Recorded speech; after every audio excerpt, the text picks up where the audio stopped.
নাগরিক সমাজ কতটা সচেতন, সুনাগরিকের দায়িত্ববোধ কেমন, তারা কি স্পষ্ট অভিমত প্রকাশ করছেন, নাকি চিলের থাবায় কানের পেছনে ছুটছেন, অথবা নীরব দর্শক হিসেবে বাক স্বাধীনতার নামে বোধহীন ক্রিয়াতেই সন্তুষ্ট? তারা কি স্বাধীনতার দায়ের সাথে আমিত্বকে ধারণ করেন, নাকি ভার হিসেবে ব্যক্তি, পরিবার, সমাজ বা রাষ্ট্রকে দোষী করেই বিকৃত আচারে তৃপ্ত? কথা হচ্ছে সুচিন্তিত বিবেচনা, সত্য জানা এবং সঠিক তথ্য প্রকাশ করা। দায়িত্ব কিন্তু সবার।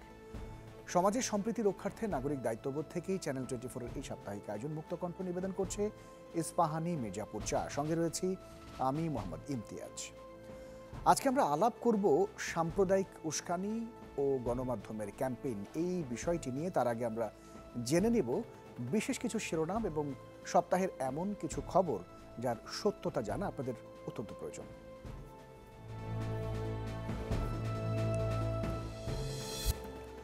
চট্টগ্রামে নিহত আইনজীবী সাইফুল ইসলামকে নিয়ে দেশ বিদেশে অপতথ্য প্রচার, বিভিন্ন ফেসবুক পেজ, অ্যাকাউন্ট এবং ভারতীয় একাধিক মিডিয়ায় তাকে চিন্ময় কৃষ্ণ দাসের আইনজীবী হিসেবে উল্লেখ করা হচ্ছে।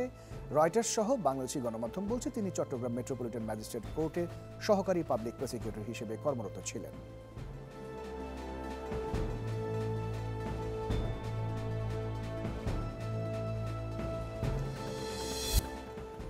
চিন্ময় কৃষ্ণ দাসকে কেন্দ্র করে সংঘর্ষ এবং সাইফুল ইসলাম আলিফ হত্যাকাণ্ডে গ্রেফতারকৃতদের নিয়ে নানান বিভ্রান্তি। শুরুতে বলা হয় গ্রেফতারকৃতদের 4 জন শিবিরের এবং 1 জন সমন্বয়ক। এদিকে প্রধান উপদেষ্টা ফেসবুক পেজে বলা হয়েছে গ্রেফতারকৃত 6 জন আওয়ামী লীগ ও নিষিদ্ধ ছাত্রলীগের সদস্য। সামাজিক মাধ্যমে পোস্ট করে বলা হচ্ছে চট্টগ্রামে 19 জন হিন্দু ধর্মাবলম্বী নিহত হয়েছেন। সংবাদটি অসত্য। চট্টগ্রামে আদালতের সামনে সংঘর্ষের ঘটনায় সনাতন সম্প্রদায়ের কেউই মারা যাননি বলে নিশ্চিত করেছেন পুলিশের চট্টগ্রাম রেঞ্জের ডিআইজি আনোয়ার হোসেন। আমার কোনো দোষ নেই, আমাকে ওরা যা বলতে বলতো, আমি বাধ্য হয়ে তাই বলতাম। চিন্ময় কৃষ্ণ দাসের নামে মন্তব্যযুক্ত চ্যানেল 24-এর লোগো যুক্ত ভাইরাল এই পোস্টটি নকল। এদিকে ভাইরাল চিন্ময় কৃষ্ণ দাসের অন্তরঙ্গ মুহূর্তের দৃশ্যগুলো প্রকৃতপক্ষে ভারতের রাজস্থানের এক ধর্মগুরুর যৌন নির্যাতনের সাথে সম্পর্কিত। আইনজীবী আলিফ হত্যায় জড়িতদের দৃষ্টান্তমূলক বিচার চেয়েছে হেফাজতে ইসলাম। ঢাকা এবং চট্টগ্রামে সমাবেশ থেকে খুনের নেপথ্যে থাকা সবার বিরুদ্ধে মামলার দাবিও জানিয়েছেন হেফাজত নেতারা। আহ্বান জানিয়েছেন অবিলম্বে ইসকন নিষিদ্ধের।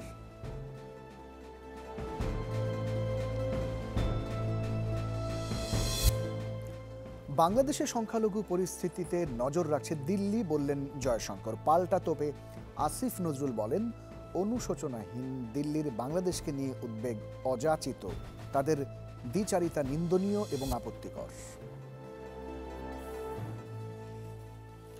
বিশেষ কিছু শিরোনাম এতক্ষণ আমরা শুনছিলাম। বিশ্লেষকরা বলছেন যে 5 অগস্ট আওয়ামী লীগ সরকারের পতনের পর বিভিন্ন রকম উস্কানিমূলক ঘটনার মধ্য দিয়ে দেশে সাম্প্রদায়িক দাঙ্গা লাগানোর চেষ্টা করে আসছে একটি কুচক্রী মহল।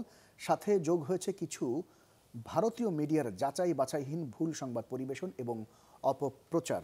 গত মঙ্গলবার চিন্ময় দাসের জামিন আবেদন ঘিরে চট্টগ্রামে বিক্ষোভ এবং সংঘর্ষে সহকারী পাবলিক প্রসিকিউটর সাইফুল ইসলাম আলিফের হত্যা কি বার্তা দিচ্ছে, ভারতীয় মিডিয়াই বা কেন প্রচার করছে ভুল তথ্য, এসব বিষয় নিয়ে আজকে আমরা আলাপ করতে চাই। আলোচনার জন্য আমরা বিষয় নির্ধারণ করেছি সাম্প্রদায়িক উস্কানি এবং গণমাধ্যমের ক্যাম্পেইন।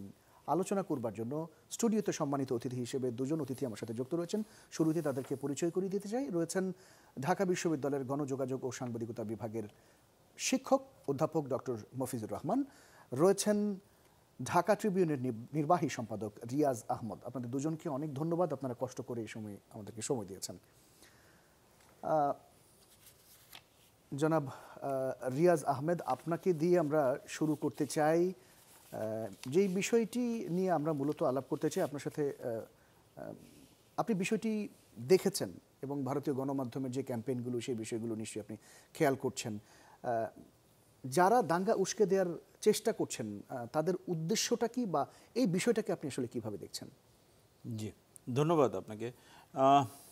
পরের অংশটা আমি যেটা বললেন যে উদ্দেশ্যটা কি, সেটা কিন্তু একটা ইন্টারপ্রিটেশনের দাবি রাখে এবং সেটা পার্সন টু পার্সন ভেরি করবে এক্সপ্লেনেশনে। বাট শুরুর যে কথাটা, অর্থাৎ আমরা যেটাকে মানে একেবারেই দেখব এই দৃষ্টিভঙ্গি থেকে যে জার্নালিজম সেটা বাংলাদেশে হোক, ভারতে হোক, বিশ্বের যে কোনো জায়গায় হোক, এটার মূল উদ্দেশ্য হচ্ছে মানুষকে ইনফর্ম করা। তো মানুষকে আমরা সাংবাদিকতার মধ্য দিয়ে, গণমাধ্যমের ভূমিকা হচ্ছে সত্য সংবাদ প্রোভাইড করা। তো সেই জায়গায় যদি সংবাদগুলো তথ্যগতভাবে ভ্রান্তি থাকে এবং সেটা যদি খুব সাস্টেইনড ওয়েতে করা হয়, অর্থাৎ আপাত দৃষ্টি দেখে যদি মনে হয় যে এটা কন্টিনিউয়াসলি ডেলিবারেটলি করা হচ্ছে, তাহলে কিন্তু আর এটা মিস ইনফরমেশনের পর্যায়েও থাকে না, তখন সেটা ডিসইনফরমেশন হয়ে যায়। অর্থাৎ ডেলিবারেটলি কেউ মিস ইনফরমেশন ছড়াচ্ছে, তখন দেখতে হবে যে উদ্দেশ্যটা কি। তা এখন বাংলাদেশে আমরা সকলেই জানি যে আমাদের যে জুলাই বিপ্লব হয়ে গেল এবং তার মধ্যে দিয়ে এখানে যে একটা পট পরিবর্তন হলো এবং একটা গণতন্ত্রের পথে, সুষ্ঠু নির্বাচনের পথে একটা ট্রানজিশনাল গভর্নমেন্ট প্রতিষ্ঠিত হলো এবং সেখানে জনমানুষের যে আকাঙ্ক্ষা, সেই আকাঙ্ক্ষার জায়গায় এখন আমাদের অনেক ধরনের ইউথদের অ্যাসপিরেশন আছে, সাধারণ মানুষের একটা সুষ্ঠু নির্বাচনের অ্যাসপিরেশন যেমন আছে, তেমনি বিভিন্ন ক্ষেত্রে এই যে এতদিনের যেসব জঞ্জাল এবং অনিয়ম, সেগুলোর সংস্কারের প্রশ্নগুলো আমাদের সামনে এখন কিন্তু মূল এজেন্ডা। তো সেই রকম একটা জায়গায় কোনো না কোনো ইস্যুতে যে যখন মিস ইনফরমেশন ছড়ানো হয়, এবং বিশেষ করে যদি এটা বাংলাদেশে আপনি জানেন যে আমাদের বিগেস্ট ইমিডিয়েট নেইবার হচ্ছে ভারত, এখন সেই দেশের গণমাধ্যমে যদি ভ্রান্তিমূলক, বিভ্রান্তিকর তথ্য প্রচার করা হয়, তাহলে কিন্তু সেটা বিভিন্ন ধরনের মিসকনসেপশনের জন্ম দেয়। কিন্তু এবং এটা কি আসলে মিস ইনফরমেশন বলা যাবে আসলে, নাকি ডিসইনফরমেশন? এখন তো ডিসইনফরমেশনই বলতে হবে, যেহেতু এটা খুব সাস্টেইন ওয়েতে আমরা ধারাবাহিকভাবে দেখছি। মানে আপনি কিন্তু একটা তথ্যগত ভুল সংশোধন করে নিতে পারেন, কিন্তু যদি তার ইন্টারপ্রিটেশনগুলো আপনি খেয়াল করেন, তাহলে দেখবেন যে এটা কিন্তু আর মনে হচ্ছে না যে ভুলের কারণে হচ্ছে, ডেলিবারেট অ্যাটেম্পট হিসাবেই দেখা হবে। তো সেই জায়গাটা এটা ভেরি আনফরচুনেট, কারণ হচ্ছে আফটার অল মানে ঢাকা একটা সরকার আছে, দিল্লিতে একটা সরকার আছে, এবং সেই সরকারগুলোর যেখানে এখন আমাদের দেশে এই মুহূর্তে কিন্তু একটা দল নিরপেক্ষ ট্রানজিশনাল গভর্নমেন্ট আছে, কিন্তু দিল্লিতে ডেফিনেটলি ইলেক্টেড একটা গভর্নমেন্ট যার একটা পলিটিক্যাল আইডিওলজি আছে অ্যান্ড থিংস লাইক দ্যাট। সে তার আইডিওলজিক্যাল অবস্থান থেকে তার বিভিন্ন নেইবারের সাথে কী ধরনের রিলেশনশিপ মেনটেন করবে, এবং নেইবারের জনমানুষের আকাঙ্ক্ষার প্রতীক হিসাবে এক সরকারের পতনের মধ্য দিয়ে, ফেসিবাদের পতনের মধ্য দিয়ে আরেকটা সরকার যখন গঠিত হলো, তার সাথে সে কী রিলেশনশিপ রাখবে, এটা একান্তই তার সভারেন ডিসিশন, তাদের সভারেন ডিসিশন। বাট মিডিয়া, সে ভারতেরই হোক, বাংলাদেশের হোক, পৃথিবীর যে কোনো জায়গার হোক, সে তো একটা ইন্ডিপেন্ডেন্ট এন্টিটি। তাকে কিন্তু সেই ডেফিনেটলি যে একই সুরে যে কথা বলতে হবে বা একটা পক্ষপাতিত্ব অবস্থান নিতে হবে, সেটা তো কাম্য নয়।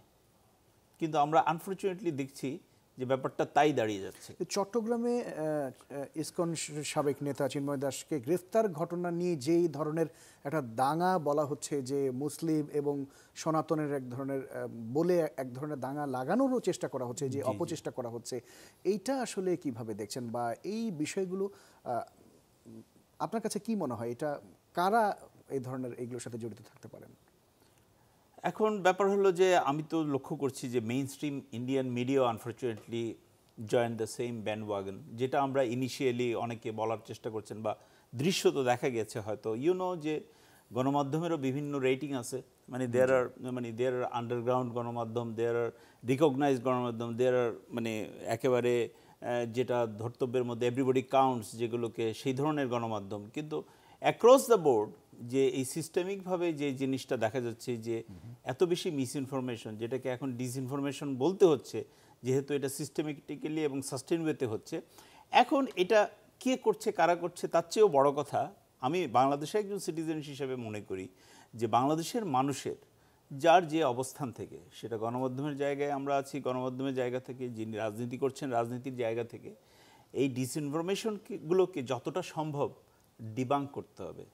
এগুলো যে মিথ্যা, সেটাকে মানুষের কাছে তুলে ধরতে হবে, এবং সেই মানুষ কিন্তু হতে পারে আমার শুধু বাংলাদেশের মানুষ নয়, বিশ্বের যে দেশে আছেন, যারাই those who take interest in anything happening in Bangladesh, তাদেরকে যেন আমরা বাংলাদেশের ভিতর থেকে জানাতে পারি যে আসলে বিভিন্ন ইস্যুতে আমাদের অবস্থানগুলো কি, এবং আমাদের অবস্থানগুলো যে খুবই স্পষ্ট, এবং কোনো ডিসিশনই আমাদের এখানে যে কোনো জাতপাত ভেদে, হ্যাঁ, জাতি ধর্ম নির্বিশেষে এটা যে লিগ্যাল পয়েন্টে নেওয়া হচ্ছে, কোনোটা প্রশাসনিক পয়েন্টে নেওয়া হচ্ছে, কোনোটা দেশের আর্থসামাজিক অবস্থার প্রেক্ষাপটে নেওয়া হচ্ছে, কারো প্রতি রাগ বা বিরাগের বশবর্তী হয়ে নেওয়া হচ্ছে না, এই জিনিসগুলো আমাদেরকে আরো লাউডলি বলতে হবে, প্রকাশ এবং প্রচার করতে হবে। অনেক ধন্যবাদ। That's the best way.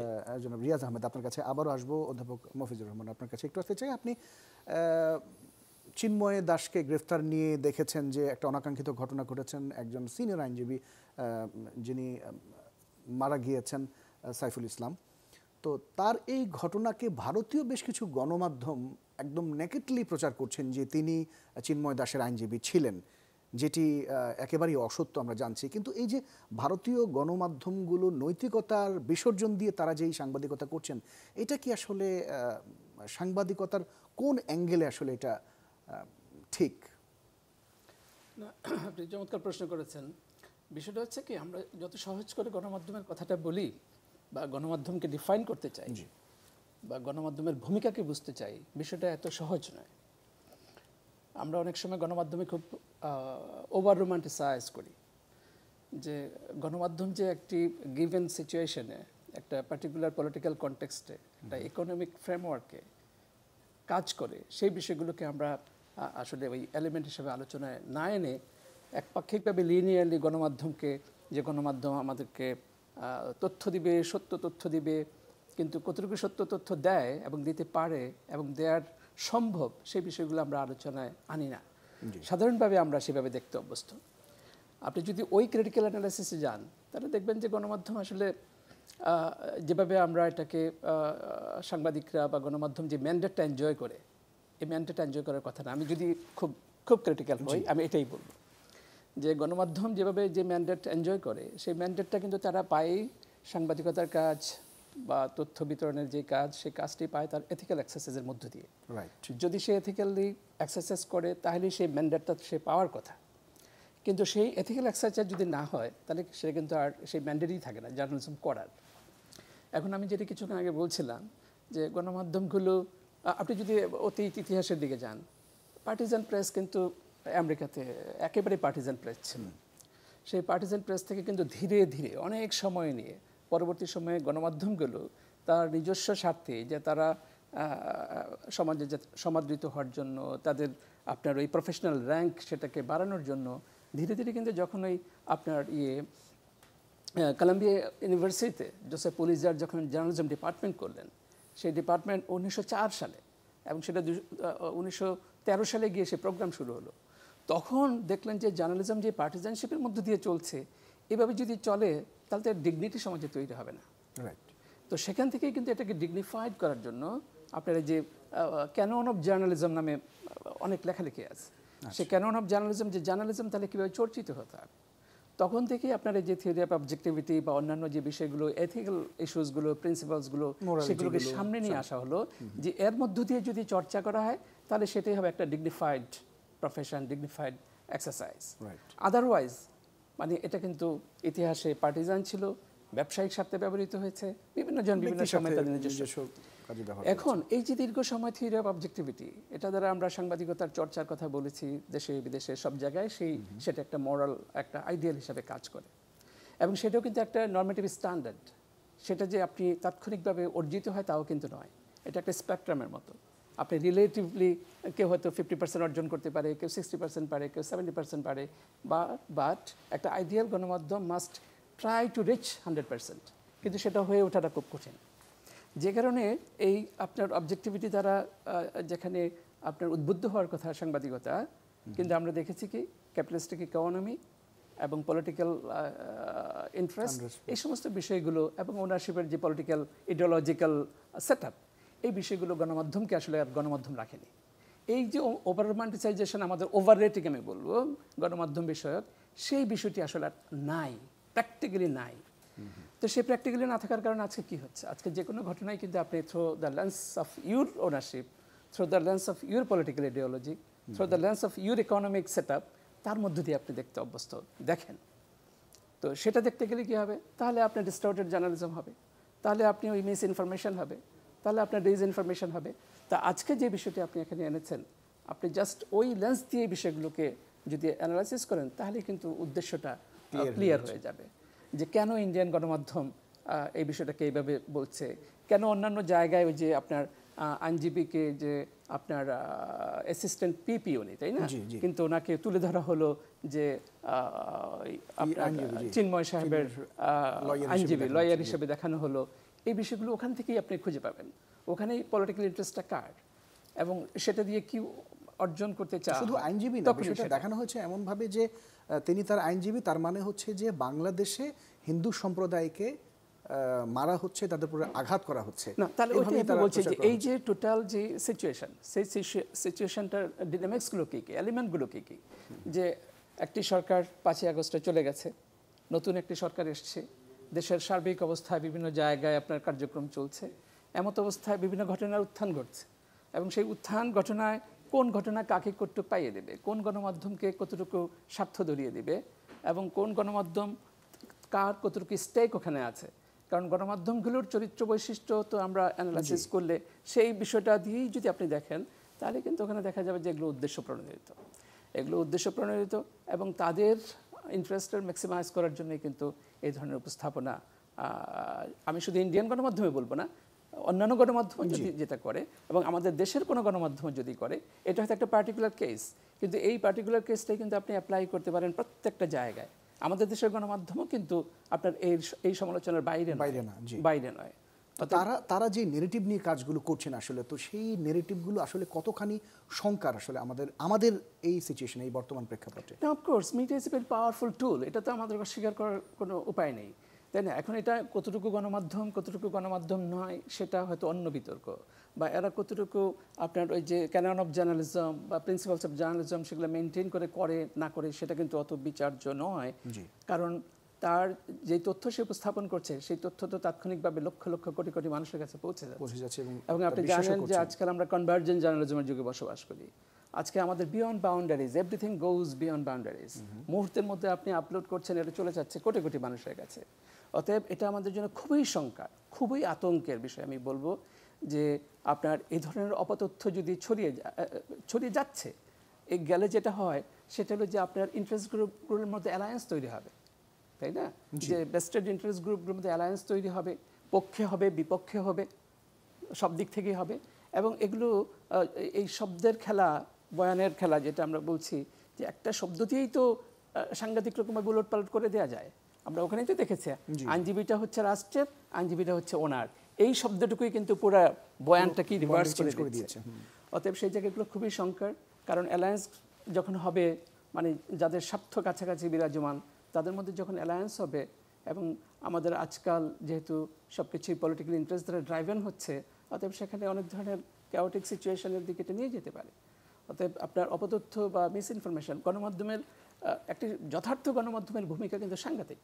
একটি যথার্থ গণমাধ্যম যেটি সত্যিকার ম্যান্ডেট নিয়ে যে আপনার বৃহত্তর জাতিরাষ্ট্রের মানুষের কল্যাণের জন্য সাংবাদিকতা করবে, যথার্থ গণমাধ্যম হিসেবে তার দায় দায়িত্ব কিন্তু অনেক। এই সিনারিওতে আমরা কি করতে পারি, এই বিষয়গুলো আমরা একটু আপনার কাছে জানতে চাইবো। এরপরে সংখ্যালঘু এই যে তত্ত্বটা, এই তত্ত্ব দিয়ে কি আসলে বাংলাদেশকে ভাগ করার কোনো সম্ভাবনা রয়েছে কিনা, এই বিষয়গুলো নিয়ে নিশ্চয়ই আপনার সাথে আলাপ করবো। ছোট একটা বিরতি নিয়ে আসতে চাই। দর্শক, ছোট একটা বিরতির সময় হলো, বিরতির পরে আবারও ফিরে আসছি। অতিথিরা রয়েছেন, নিশ্চয়ই আপনারা সাথেই থাকবেন। ফিরছি একটু পর।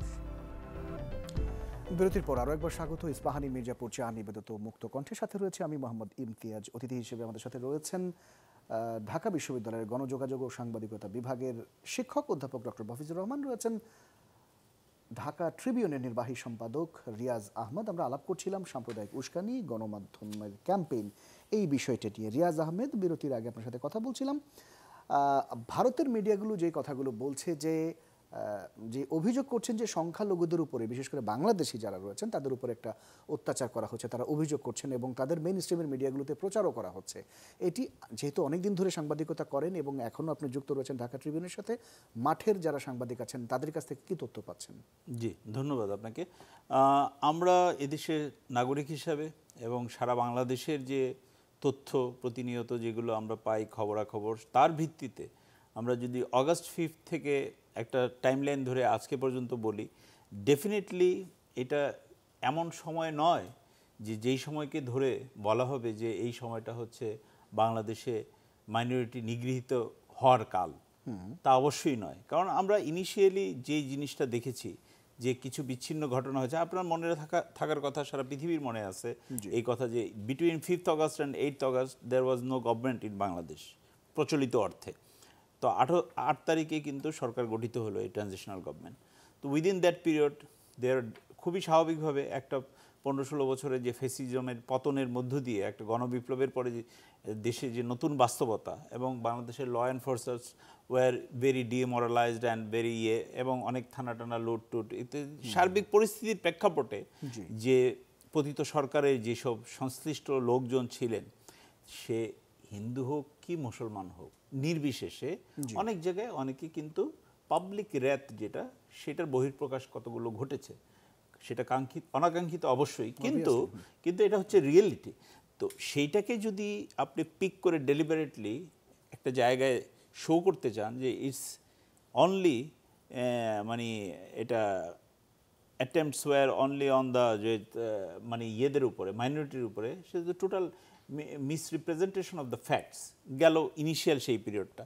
আজকে পর্যন্ত যদি আমরা পুরো সময়কাল ধরি, তাহলে আমি এটা বরঞ্চ এক কাজ করি, আমি ভয়েস অফ আমেরিকা, আপনি যেহেতু ভারতীয় গণমাধ্যমের কথা বললেন, আমি আরেকটা গণমাধ্যমের কথা বলি যে ভয়েস অফ আমেরিকা কিন্তু বাংলাদেশে এন্ড অফ অক্টোবর, মানে আজ থেকে কিছুদিন আগে 1000 খানেক লোকের উপরে একটা জরিপ করলো, জনমত জরিপ। আচ্ছা। এবং সেখানে অনেক প্রশ্ন ছিল বিভিন্ন বিষয়ে। তো one of the questions was very interesting, এবং এই সময়ের জন্য এটা খুবই প্রণিধানযোগ্য আমার কাছে মনে হচ্ছে এখন। সেটা হচ্ছে যে ওরা জিজ্ঞেস করেছিল লোকজনকে, আপনারা বিগত সময়ে মানে অগাস্ট পূর্ববর্তী যে বছরগুলো, সেই সময় বাংলাদেশে, এরা বাংলাদেশের লোক, এই 1000 লোক, এবং বিভিন্ন ধর্মের আছে, তাতে বিভিন্ন নারী পুরুষ আছে, তো তখন বাংলাদেশে মাইনরিটিস কমিউনিটি তারা কি মানে ওয়েল ট্রিটেড ছিল না এখন ওয়েল ট্রিটেড? আচ্ছা। তো a overwhelming majority of those people where, এই রেসপন্ডেন্টদের মধ্যে কিন্তু মুসলিম আছেন, হিন্দু আছেন, খ্রিস্টান আছেন, তারা সবাই বলেছেন situation is much better now, it's much কনজিনিয়াল atmosphere for minorities in Bangladesh, all sort of minorities, জাতি উপজাতি, আমরা প্রচলিত অর্থে যেগুলো বলা হয় হিন্দু, মুসলিম, বৌদ্ধ, খ্রিস্টান, এই প্রেক্ষাপটে। তো দিজ আর দ্য রিয়েলিটি, এবং এগুলো কিন্তু বাংলাদেশের গণমাধ্যমেও তো এর প্রতিচ্ছবি আমরা প্রতিনিয়ত পাবো। মানে একটা ইনসিডেন্ট বাংলাদেশে হচ্ছে, সেখানে কেউ ভিকটিম হচ্ছে, কি মুসলিম কি হিন্দু, আইডেন্টিটি নির্বিশেষে বাংলাদেশের গণমাধ্যমে তো কোনোটা লুকানো নেই, সব প্রচার হচ্ছে, প্রকাশিত হচ্ছে। সো আপনি এটা টালি করেন, করে দেখেন যে কোনটা মানে ডিসপ্রপোর্শনেটলি যে ইন্ডিকেট করে যে minorities are in a bad shape in Bangladesh, এটা তো রিয়েলিটি নয়। সো কেউ যদি ডেলিভারেটলি একটা জিনিস প্রতিষ্ঠা করতে চায় এবং সেটার সপক্ষে এই এতগুলো কথা মিসইনফরমেশনকে ডিশ আউট করে, the only thing they will be successful, সেটা হচ্ছে সাধারণ জনমানুষ, সেটা এই বাংলাদেশের হোক, তার একবারে ইমিডিয়েট নেইবার ভারতের হোক, তাদের মনটাকে বিষানো হবে, ইনসাইট করা হবে, উত্তেজিত করা হবে, যেটা কিন্তু টু নেইবারলি কান্ট্রিজের জনগণের মধ্যে, সরকারের মধ্যে কারোর জন্যই মঙ্গলজনক সুখকর হবে না। এবং ইনফ্যাক্ট আজকে আমরা একটা প্রতিবেদন করেছিলাম, আমি জানি না আমার প্রযোজক দেখাতে পারবেন কিনা, বিজেপি শাসন আমলে কিন্তু দেশটিতে সংখ্যালঘু নির্যাতনের ঘটনা কিন্তু ভুরি ভুরি ছিল, এবং সংখ্যালঘু হত্যার কথা বলা হচ্ছে, গ্রেফতার, শ্লীলতাহানি, এবং বহুবার কিন্তু আন্তর্জাতিক শিরোনামও করা হয়েছে যে তারা যে সংখ্যালঘুদের উপর অত্যাচার করেছে। আমি শুধু এই প্রসঙ্গে আপনার খেই ধরে বলি যে ইভেন এই অনুষ্ঠান, যে খবরটা আপনারা দেখিয়েছেন, সেটা এখন যদি এখানে রিপিট নাও করেন এই অনুষ্ঠানের মাঝখানে, পাবলিক মেমোরিতে এটা না থাকার কোনো কারণ নাই। অ্যামনেস্টি ইন্টারন্যাশনাল থেকে শুরু করে, হিউম্যান রাইটস ওয়াচ থেকে শুরু করে, আন্তর্জাতিক বিভিন্ন দেশ কিন্তু, অনেক বড় বড় রাষ্ট্র আছে, তারা কিন্তু বিভিন্ন অন্যান্য দেশের হিউম্যান রাইটস সিচুয়েশনের উপরে অ্যানুয়াল রিপোর্ট করে, সেগুলো কিন্তু they will speak for the reality. আমরা মনে একটু দেখে আসতে পারি, দেখার পরে আমরা একটু কথা, তাহলে আরো ভালো হয়। জি, একটু প্রতিবেদন দেখে আসতে চাই দর্শক। মন্দির ভাঙা হচ্ছে, ভগবানকে শেষ করে দেওয়া হচ্ছে। চরম পরিণতির জন্য ডক্টর ইউনূসের সরকার প্রস্তুত থাকুন। বাংলাদেশকে নিয়ে এমনই অপপ্রচারে মেতেছে ভারতের বিজেপি ও তাদের সহযোগীরা। ইসকন বহিষ্কৃত নেতা চিন্ময় দাসের গ্রেপ্তারকে কেন্দ্র করে বাংলাদেশের সংখ্যালঘু পরিস্থিতি নিয়ে বুলি আওড়াচ্ছেন ভারতের ক্ষমতাসীন দল বিজেপির নেতাকর্মীরা।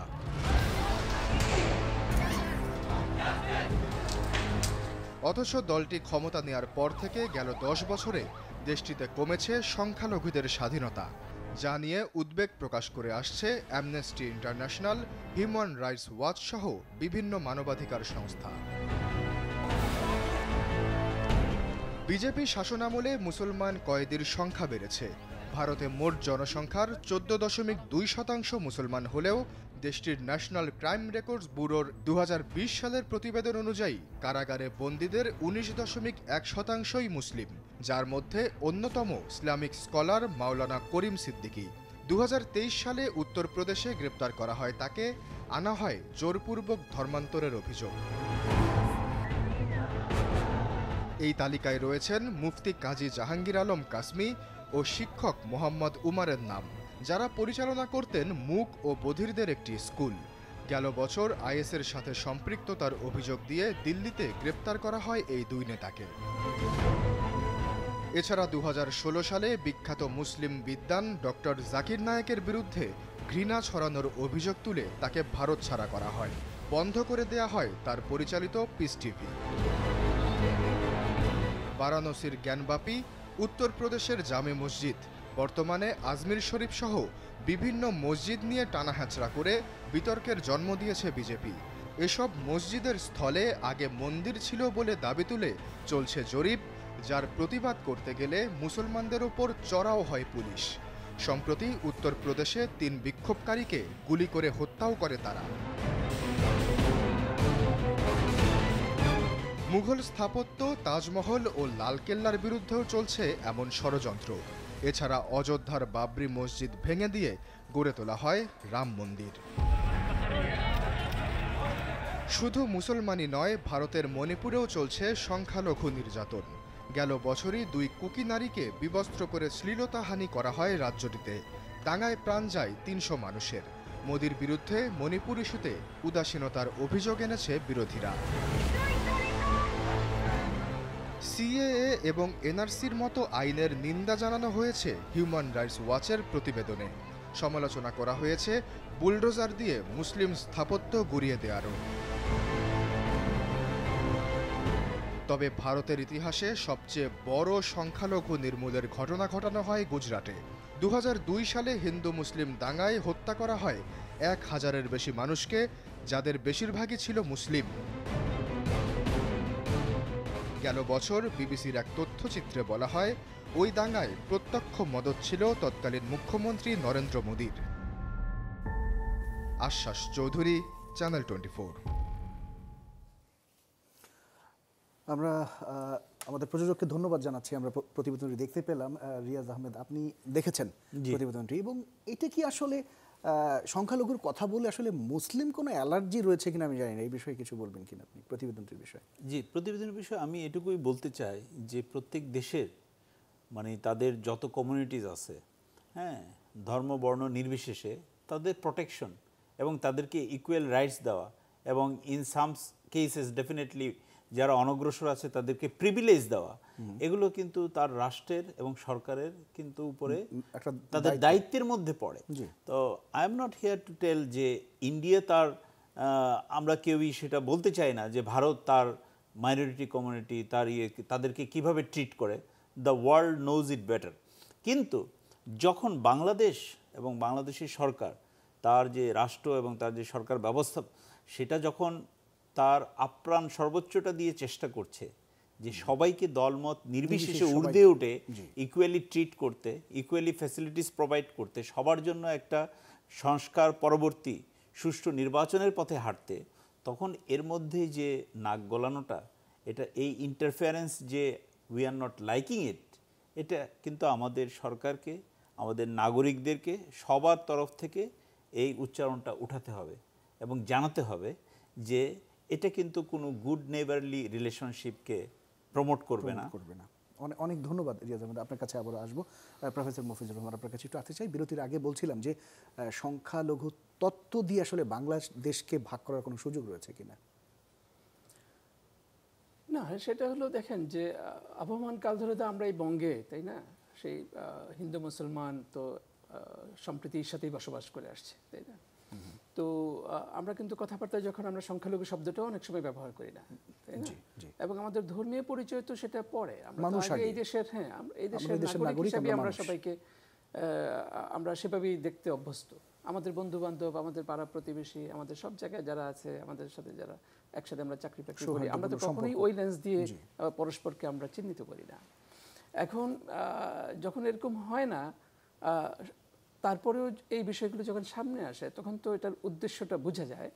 আপনি দেখেন যে ওই যে যখন আমাদের এই যে গত পূজার সময়, সে পূজার সময় তো আমরা দেখলাম যে আমাদের প্রধান উপদেষ্টা তো সবচেয়ে বড় ইয়েতে যে ঢাকেশ্বরী মন্দির ওখানে গেলেন, ওখানে নিজে গিয়ে উনি সেখানে বললেন যে আমাদের অবস্থানটা কি, যে হিন্দু হিসেবে দেখবেন না, মুসলমান হিসেবে দেখবেন না, আপনি নাগরিক হিসাবে নিজেকে দেখুন, এবং নাগরিক অধিকার তো আমাদের সবারই প্রাপ্য, আমার প্রাপ্য, আপনার প্রাপ্য, হিন্দু ভাইদের প্রাপ্য, সবারই তো প্রাপ্য। অতএব সেই জায়গায় যেভাবে বলছিলেন আমাদের রিয়াজ ভাই কিছুক্ষণ আগে, সেটাই যে ওই জায়গায় তো এখানে ডিস্টিংশনের কোনো বিষয় নেই। আমরা কি পিছনে যাচ্ছি? সেই 47-এর আগে যেভাবে বিষয় আশয়গুলো ছিল, আমরা এত পেছনে যাচ্ছি কেন? আমরা তো এগিয়ে যাওয়ার কথা। কিন্তু আসলে এই যে অতীত ইতিহাস আবার সেটা ঘুরে ফিরে হয়তো আমাদের নেবারিং কান্ট্রির দিকেই যায় কিনা, যে দীর্ঘ যে ইতিহাসের পরিক্রমা, সেখানে যেভাবে ঘটনাগুলো বিভিন্ন সময় সংঘটিত হয়েছে, এখন যেহেতু আর পলিটিক্স বা এই সমস্ত বিষয়গুলো কোনো বাউন্ডারির মধ্যে সীমাবদ্ধ থাকে না, এই জন্য কিন্তু এগুলো রিফ্লেকশন পার্শ্ববর্তী রাষ্ট্রে চলে যায়। এখানে দীর্ঘমেয়াদী প্রভাবটা কি ধরনের পড়তে পারে? না, ওইটাই আমি বলছি যে ওখানে যে ঘটনাগুলো ঘটেছে সেটা রিফ্লেকশন আবার এখানে কিছুটা যে ঘটবে না তা কিন্তু নয়। কিন্তু সেটা ঘটলেও সেটাকে তো কোয়ারেন্টাইন করে রাখার দায়িত্ব সরকার এবং অন্যান্য যারা আছেন তারা। কিন্তু আমরা প্রায়শই শুধু সরকারের উপরেই দায়িত্ব অর্পণ করি, কিন্তু প্রত্যেকে যে আমরা একজন রেসপন্সিবল সিটিজেন হিসেবে সেই ধর্ম বর্ণ নির্বিশেষে আমাদের যে দায়িত্ব, সেই দায়িত্বের জায়গা থেকে আমরা কতটুকু করছি। তো এই বিষয়গুলো আপনার সেখানে যেমন আমাদের ঘাটতি আছে। আবার আপনি যেটা বলছেন যে দীর্ঘমেয়াদে এটার প্রভাবটা কী হবে, দীর্ঘমেয়াদে তো এটার প্রভাব, এটা যদি রিপিটেডলি ক্যাম্পেইন চলতে থাকে, রিপিটেডলি যদি এই ক্যাম্পেইন গণমাধ্যম আর আজকাল সোশ্যাল মিডিয়া আপনি জানেন এত পাওয়ারফুল, আমাদের জেনজি জেনারেশন ওখানে বেশ ইউজ করে, তো এদের তো আপনার ওই সফটওয়্যারের মধ্যে এই বিষয়টি প্রবেশ করবে। তো সেটাতে আমাদের ইন্ডিভিজুয়াল যে ডিস্টেন্স, আমাদের পারস্পরিক যেই বন্ধন, আমাদের যে সম্পর্ক, সেই বিষয়গুলোতে গিয়ে তো প্রভাব ফেলবে। কারণ এটা আপনার অজান্তেই আপনার ব্রেইনে এটা যদি চলে আসে, এটা যদি কাজ করে, that will dictate your behaviour. তো এটা তো সাংঘাতিক রকম একটি শঙ্কার দিকে আমাদেরকে নিয়ে যাবে। অতএব সংখ্যালঘুর তথ্য আপনি যেটা বললেন, সেই তথ্য দিয়ে বাংলাদেশকে দেখার, বাংলাদেশ ছোট্ট একটা দেশ, এখানে আমরা জাতি বর্ণ নির্বিশেষে সবাই আপনার এখানে শান্তিপূর্ণভাবে সবসময় বসবাস করেছে। কিন্তু সমস্যাটা হয় তখনই যখন এটা রাজনৈতিকভাবে ব্যবহৃত হয়। কারণ রাজনৈতিকভাবে ধর্ম যার সে কোনো ধর্মই তো আমাদের খারাপ কিছু বলে না, তাই না? কিন্তু আসলে সেই ধর্মটা যখন রাজনৈতিক ঘরানায় চলে যায়, তারা যখন সেই ট্রিগারটা চাপে, তখনই কিন্তু তাদের পলিটিক্যাল ইন্টারেস্ট ম্যাক্সিমাইজ করার জন্য সেটি হয়। আমরা চাইবো যে আপামর জনসাধারণের যে বিষয়গুলো, সেই বিষয়গুলো নিয়ে যেন রাজনীতি না হয়, সেটা হিন্দুদের হোক, সেটা মুসলমানদের হোক, বৌদ্ধদের হোক, সেটা কারোই যেন না হয়। আপনি দেখুন যে এই যে আমরা মৌলবাদিতার কথা প্রায়শই বলি, মৌলবাদিতা তো আপনার সব ধর্মেই আছে। ইসলাম ধর্মের মধ্যে আছে বলে বিশ্বব্যাপী এটাকে অনেক আলোচনা করা হয়েছে, তাই না? যে কিন্তু আপনার হিন্দুদের মধ্যে মৌলবাদিতা আছে, খ্রিস্টানদের মধ্যে মৌলবাদিতা আছে, বুদ্ধিস্টদের মধ্যে আছে। কিন্তু এখন এই মৌলবাদী যে অংশগুলো, অর্থাৎ যারা আপনার উস্কানি দিতে পারে এবং যারা আমাদের আন্তঃসম্পর্ক নষ্ট করার ক্ষেত্রে আপনার বিভিন্ন রোল প্লে করতে পারে, ইন্ধন দিতে পারে, সেই বিষয়গুলোকে কিন্তু আমাদেরকে সতর্ক থাকতেই হবে। এটা সব জায়গায় কিন্তু বিরাজমান। কারণ সেগুলো আমি আবার বলছি যে ওগুলো ধর্ম থেকে নিজস্বভাবে উত্থিত হয় তা নয়, সেগুলো আসলে পলিটিক্যাল টুল হিসেবে যখন ব্যবহৃত হয়, তখনই সেটা আমাদের জন্য আশঙ্কার বিষয় হয়, তখনই আমাদের জনমানুষের আপনার ক্ষতিগ্রস্ত হওয়ার সম্ভাবনা থাকে। তো বাংলাদেশের এই এখনকার প্রেক্ষাপটে বাংলাদেশ এবং নেইবার কান্ট্রি হিসেবে ভারতের ভবিষ্যৎ সম্পর্কটা কি হতে পারে? কেমন হতে পারে বলে আপনার কাছে মনে হয়? না, আমার মনে হয় যে এগুলো ফর দ্য টাইম বিং, এগুলো হয়তো যে একটা সিচুয়েশন, এই সিচুয়েশনে আপনার স্বার্থ ম্যাক্সিমাইজ করার জন্য কেউ কেউ হয়তো কার্ড প্লে করছেন, কিন্তু মানুষে মানুষে এই দুই দেশের মানুষের যে সম্পর্ক, সেই সম্পর্কটি হচ্ছে প্রধান সম্পর্ক। আসলে আমাদের যেটি হয়েছে, আমাদের বিভিন্ন ভুলভ্রান্তি ঘটেছে আমাদের বিভিন্ন সময়ে। আমরা যে ভারত রাষ্ট্রের দিক থেকেও যদি আপনি দেখেন, তাহলে কিন্তু মানুষের সাথে সম্পর্কের জায়গাটি কিন্তু সম্প্রসারিত হয়নি। আবার সেটি না হওয়ার কারণেই যে আমাদের অনেক ধরনের সমস্যা তৈরি হয়েছে। এখন হয়তো ফর দ্য টাইম বিং এই বিষয়গুলো নিয়ে আলোচনা হচ্ছে। হঠাৎ করে কেন এই বিষয়টা? হঠাৎ করে একটা পরিবর্তিত পরিস্থিতি, এটা তো আপনাকে বুঝতেই হবে যে আমাদের দেশে একটা পরিবর্তিত পরিস্থিতি, ইন্ডিয়াতে নির্বাচনের বিষয় থাকে, এবং আমরা জানি যে এই সমস্ত কার্ডগুলো সবসময় নির্বাচন কেন্দ্রিকতাকে নির্বাচনকে কেন্দ্র করে ব্যবহার করা হয় তাদের পলিটিক্যাল ইয়ের কারণে। তো সেটা নরেন্দ্র মোদী ওখানে আপনার এটা থার্ড টার্ম না, এটা থার্ড টার্ম চলছে। তো থার্ড টার্ম ওনার তো এমনিতেই এক ধরনের পরিস্থিতি আছে, তো এগুলো যে ব্যবহৃত হয় না তা কিন্তু নয়। এখন যেটা আমাদের রিয়াজ ভাই বলছিলেন যে ইন্ডিয়াতে যে অনেক ঘটনা, এই ঘটনাগুলো কিন্তু আসলে ওই পলিটিক্যাল ইন্টারেস্টকে কেন্দ্র করেই হয়তো হয়েছে। নরেন্দ্র মোদী তো নির্বাচিত হওয়ার আগে তো আমেরিকাতে উনি নিষিদ্ধ ছিলেন, তাই না?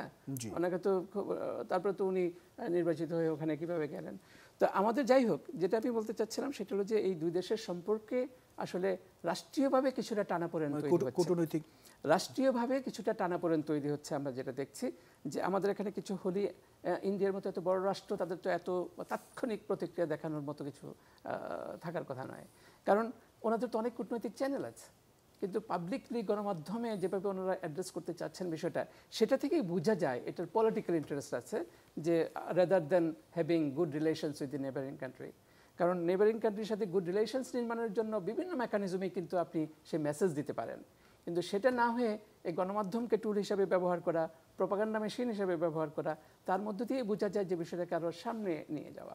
তো আমি যেটা আমার বিবেচনায় মনে হয় সেটা হচ্ছে যে আপনার এই কিছু সময়ের জন্য রাষ্ট্রীয় পর্যায়ে কিছুটা টানাপোড়েন আমরা দেখছি, বিবৃতি পাল্টা বিবৃতি, অনেক ন্যাক্কারজনক ঘটনা ওখানেও ঘটেছে।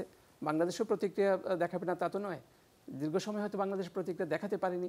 সেই না দেখাতে পারার কারণ ওনাদের মধ্যে এক্সপেকটেশন অনেক হয়তো তৈরি হয়েছে, যে এক্সপেকটেশন এখন আর পরিপূর্ণ হচ্ছে না। তো সেই জায়গা থেকে ওনাদের রাগঘষাও তৈরি হতে পারে। সেই বিষয়গুলো নিয়ে আসলে সেটা আছে। কিন্তু মানুষের যোগাযোগ, এটা একটা খুব গুরুত্বপূর্ণ বিষয়। দেখেন, মানুষের যোগাযোগের বিষয়গুলো কিন্তু ব্যাহত হওয়া উচিত না। এই যে বিচার বিষয় বা অন্যান্য যে বিষয়গুলো আছে, হয়তো সেফটি সিকিউরিটি বিষয়গুলোকে অ্যাড্রেস করে এই বিষয়গুলো মুক্ত হওয়া দরকার। কারণ এই দেশের 17-18 কোটি মানুষ, ইন্ডিয়ার এই প্রায় 150 কোটি মানুষ, এখানে কিন্তু আমাদের কিন্তু অনেক কিছু মিল আছে। তো সেই মানুষের যোগাযোগের বিষয়গুলো যত সম্প্রসারিত হবে, যত ইজি হবে, দ্রুত, তত এই সমস্ত বিষয়গুলো ডায়ালটেড হয়ে যাবে। জি, অনেক ধন্যবাদ। আপনার কাছে আবার আসবো। রিয়াজ আহমদ, আপনার কাছে একটু আছে, বাণিজ্যে কী ধরনের প্রভাব পড়তে পারে? যেমন কিছুটা বলছিলেন ভিসার বিষয়টা, এবং বরঞ্চ এটা সমাধান হয়ে গেলে মানুষের যোগাযোগটা থাকলে এটা সমাধান হয়ে যাবে, এটাও উনি বলছিলেন। মানে এই সিচুয়েশনে বাণিজ্যে কী ধরনের প্রভাব পড়তে পারে? জি, অবশ্যই।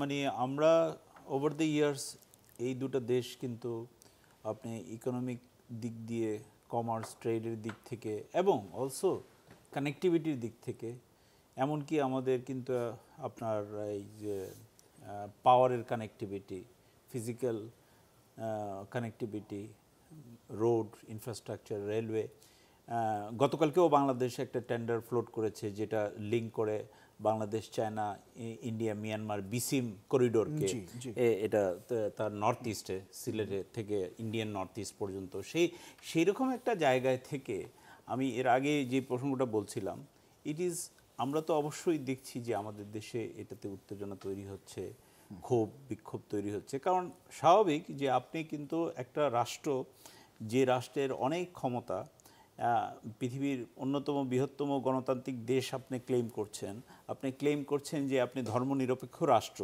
ইত্যাদি ইত্যাদি, কিন্তু আপনি অপর একটি রাষ্ট্রের, আপনার যে ক্লোজেস্ট নেইবার, তার দেশের যে হাইকমিশন এবং তার যে দূতাবাস, সেটা কিন্তু ওই দেশেরই অংশ, সেটাকে আপনি প্রোটেকশন দিচ্ছেন না।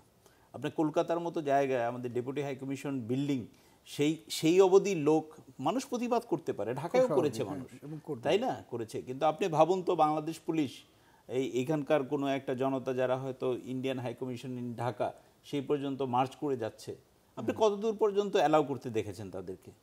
ওর ধারে কাছে কিন্তু কোনোদিন যায়নি, যেতে পারেনি। কিন্তু কালকে যে যে অবস্থাটা করা হয়েছে, সেখানে বাংলাদেশের জাতীয় পতাকা পোড়ানো হয়েছে। হ্যাঁ, বাংলাদেশের এখন যিনি মানে গভর্নমেন্টের হেড, তার এফিগি পোড়ানো হয়েছে এখানে। তো এটা তো ডেফিনেটলি আমি বললাম যে এটা কিন্তু আমি এভাবেও দেখি যে ভারত যে জিওপলিটিক্যালি স্ট্র্যাটেজিক্যালি তাকে যেখানে ভবিষ্যতে দেখতে চায়, সেই তার বেস্ট ইন্টারেস্ট তো কোনো সময় সার্ভ হবে না antagonising the whole neighbours in the South Asia, তাই না? তো Bangladesh one of the major neighbours for Bangladesh, for India in this region. তো তাকে টোটালি অ্যান্টাগোনাইজ করে সে তো বেশি দূর আগাতে পারবে না, তার ওই জায়গাটাও আগাতে পারবে না। এবং ট্রেড অ্যান্ড কমার্সে এর কিছু না কিছু তো ইম্প্যাক্ট পড়বেই, কিছু না কিছু। কিন্তু সেটা একটু লং টার্মে আমি এখনও এক্সপেক্ট করি যে ওই লং টার্মে এটার এফেক্ট আসতে আসতে গুড সেন্স উইল প্রিভেল দুই পক্ষে, মানে বাংলা। এবং এটা মফিজ একটু আগে যে কথাটা বললো, কোনো ক্ষোভ বিক্ষোভ থাকলে বা মতামত থাকলে, কনসার্ন থাকলে, এটা কিন্তু অফিসিয়াল চ্যানেলে আসতে হবে। আমরা লক্ষ্য করছি যে আপনি খেয়াল করে দেখবেন 5ই আগস্টের পরে প্রফেসর ইউনূস সাহেব যতটা হাত বাড়িয়ে দেওয়ার চেষ্টা করেছেন ভারতের প্রতি, তার লিডারশিপের প্রতি, সেটা কিন্তু আমি বলবো পুরোপুরি রেসিপ্রোকেট হয় নাই এখনও। এটা কিন্তু দুই দিক থেকে হতে হবে এবং আমাদের অফিসিয়াল চ্যানেলে আরও বেশি মিটিং, আরও বেশি বৈঠক অ্যাট ডিফারেন্ট লেভেল হতে হবে, যেটা আমি লক্ষ্য করছি কম হচ্ছে। সেইটা আপনি কম করে আপনি যদি আনঅফিশিয়ালি স্টেটমেন্ট দিয়ে, মিডিয়া দিয়ে এইভাবে যদি জিনিসটাকে ইনসাইট করেন, সেটা this will not serve the purpose for anybody, কারোর জন্য ভালো হবে না। এক্স্যাক্টলি। আমরা একেবারেই শেষ প্রান্তে চলে এসেছি, একটু সমাধানের জায়গাটা আসতে চাই। যে সাম্প্রদায়িক যে উস্কানির বিষয়টি আমরা নির্ধারণ করছিলাম, এটি মোকাবেলায় এই মুহূর্তে আমাদের কি করণীয়, বিশেষ করে গণমাধ্যম ব্যক্তিত্ব হিসেবে আপনার কাছে কি সাজেশন আপনার কাছেই জানতে চাচ্ছি। আচ্ছা, সরি, সাম্প্রদায়িক উস্কানি মোকাবেলায় এই মুহূর্তে গণমাধ্যমের কি করণীয় এবং আপনার পরামর্শগুলো জানতে চাচ্ছিলাম। এখন ভারতীয় গণমাধ্যম যদি হয় তাহলে আমার একটাই অ্যাডভাইস যে তাদেরকে সত্যের পথে আসতে হবে।